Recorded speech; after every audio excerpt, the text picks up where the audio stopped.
নমস্কাৰ বন্ধুসকল, মোৰ অন্য এটি মিনি ব্লগলৈ আপোনালোক সকলোকে স্বাগতম জনাইছো। আজি বতৰ ডাৱৰীয়া আছিল, সেইবাবে পথাৰৰ মাজেৰে আমি গৈ আছো আমাৰ ঘৰৰ বাৰীত গছ পুলি ৰুবৰ বাবে। পথাৰৰ মাজেৰে গৈ গৈ গৈ গৈ বোকা গছকি গছকি আৰু আমি আহি এতিয়া পামগৈ আমাৰ ঘৰৰ বাৰীৰ ঢাপত।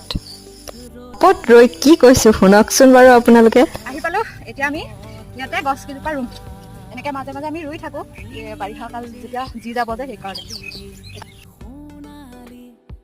তাৰ পাছত আমি লাগি গৈছো গছ পুলি ৰুবৰ বাবে খান্দান কাৰ্য।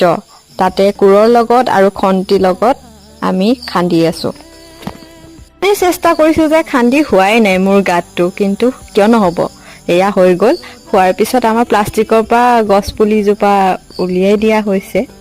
বৰ কষ্টৰে উলিয়ালো। তাৰ পিছত চালো দেখোন গাতটো আকৌ দকে খন্দাই নহল। আকৌ পুনৰবাৰ লাগি গলো